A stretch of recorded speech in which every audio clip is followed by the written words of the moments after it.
सत श्री अकाल, नमस्कार, आदाब। हम इस समय मौजूद है वार्ड नंबर 31 में, जहां पर प्रदीप कुमार सैनी जी हमारे सामने युवा चेहरा के रूप में, कैंडिडेट के रूप में सामने आ रहे हैं।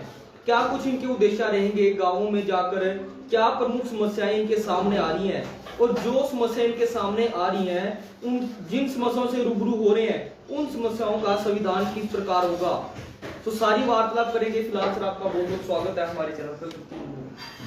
नमस्कार सर। सर, गांव में आप जा रहे हैं, सभी में घूम रहे हैं, वार्डों में, पूरे वार्ड में, तो क्या कुछ रुझान आपको जनता का लग रहा है? जनता का रुझान तो देखो, मेरा तो जो पर्चा है मेरा, वो तो भारतीय जनता पार्टी का, और मैं उसी का ही जो प्रत्याशी हूँ भारतीय जनता पार्टी का। भारतीय जनता पार्टी की सबसे बड़ी पार्टी है, और वो पूरी दुनिया में उसकी अगर अपनी पहचान है, और वो अपने कार्य के लिए जो जानी जाती है। और मोदी जी का एक नारा है कि सबका साथ, सबका विकास और सबका विश्वास। तो उसी आधार पर हम भी जो अपनी वार्ड नंबर 31 में जो वोट के अपील कर रहे हैं।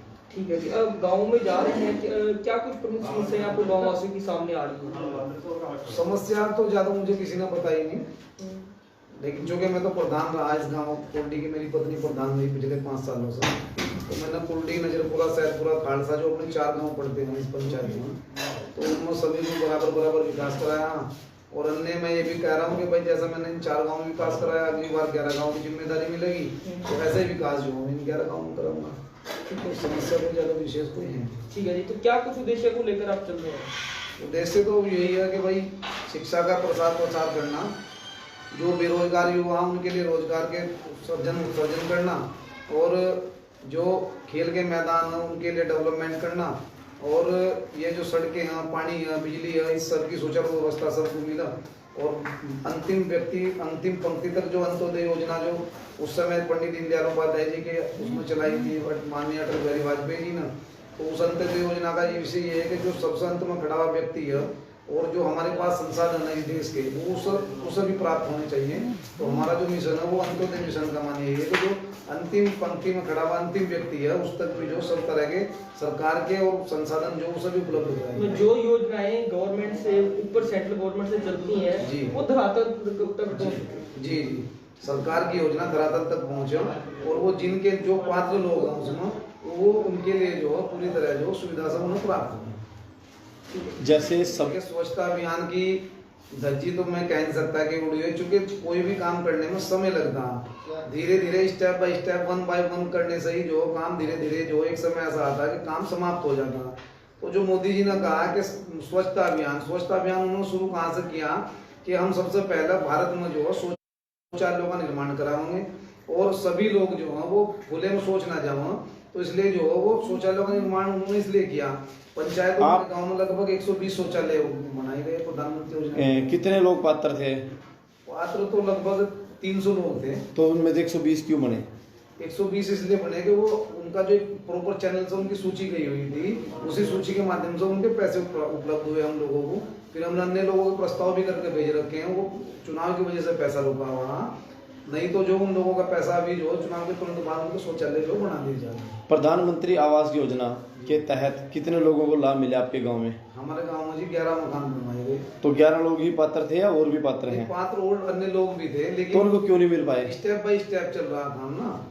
मैंने कहा ना कि स्टेप बाय स्टेप प्रस्ताव तो हमने लगभग 60-70 मकानों का किया हुआ था, लेकिन अभी उसमें से पहली बार में ही जो 11 मकान आ पाए हैं। अन्य जो मकान है वो अभी प्रस्तावित है और वो प्रोसेसिंग में। जो लोगों ने इच्छा थी, विश्वास था माननीय प्रधानमंत्री जी के ऊपर कि कहीं ना कहीं ये प्रधानमंत्री हैं जिनके ऊपर विश्वास किया जा सकता है जनता का। जनता ने विश्वास किया, और जनता के विश्वास पर कहीं ना कहीं माननीय प्रधानमंत्री जी खरे भी उतरे। उन्होंने योजनाएं भी बहुत सारी चलाई, तो लेकिन धरातल पर नहीं आ पाई। इसके बारे में आप क्या कहेंगे? प्रशासन की लापरवाही कहेंगे या फिर अधिकारियों की लापरवाही कहेंगे? देखो, मोदी सरकार की जो भी योजनाएं हैं, भारतीय जनता पार्टी ऐसी पार्टी है, और मोदी सरकार में ऐसी कोई योजना नहीं है जो धरातल पर जो है वो उतारी ना गई हो, धरातल पर उसका काम ना हो। अभी देखो, हमारे गांव में कोई भी बेटी असुरक्षित नहीं है।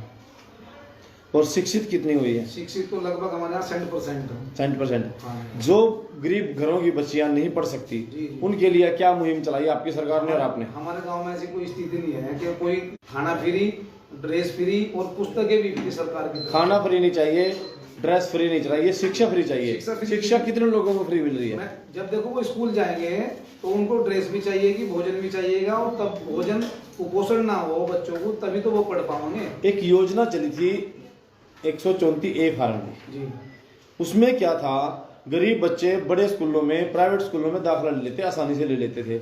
और जब से ये भाजपा सरकार आई है उसने उस योजना बंद कर दी। क्यों बंद करी, क्या कारण रहा बंद करने का? मुझे उस बारे में जानकारी नहीं है कुछ 134 के बारे में, क्योंकि 134 एक योजना ऐसी योजना थी जिससे गरीब परिवार मुझे उस पढ़ सकते थे। मुझे उस बारे में कोई जानकारी नहीं है। हम बात करें आपके गांव में नशा की क्या व्यवस्था है, नशा किस चरम सीमा पर है? कोई हमारे यहाँ नशे की कोई माने इस तरह का कोई विषय नहीं है कि नशा हमारे यहाँ कोई चरम सीमा पर हो, और नशे का ज़्यादा हमारे यहाँ कोई स्थिति खराब है नहीं। आम जनता को आप अपने गांव वासियों को, जो आपके 11 वार्ड पड़ते हैं, 11 गांव पड़ते हैं वार्ड में, उनको क्या संदेश देना चाहेंगे आप? मैं संदेश तो मेरा यही है कि जैसा मैंने इन 4 गाँव में काम किया, पंचायत का प्रतिनिधि होने के नाते, चूँकि मेरी पत्नी प्रधान थी, तो वैसा ही काम मैं इन 11 गाँव में भी जो की बात कर दिखाऊंगा।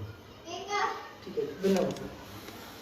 सो प्रदीप कुमार सैनी जी हमारे साथ जुड़े थे, जिन्होंने हमारे सभी सवालों का बड़ा सटीक जवाब दिया। हालांकि सत्ता में होते हुए जो योजनाएं जमीनी स्तर तक नहीं पहुंची उनका भी खंडन भी किया, और जो स्कीमें एक धरातल तक पहुंची हैं उनका उन्होंने प्रकाशित भी किया। सो इनकी सोच विचार के साथ इन्होंने जनता में 4 गांव में पहले भी सेवा करते आए हैं, समाज सेवा लगातार इन्होंने की है, और आगे अब ये अपना कार्यभार बढ़ाने जा रहे हैं। सो अब देखना ये होगा कि जनता का क्या कुछ रुझान इनकी तरफ रहेगा। तब तक दे मुझे गुरजीत सिंह को इजाजत, मिलेंगे अगली खास रिपोर्ट में।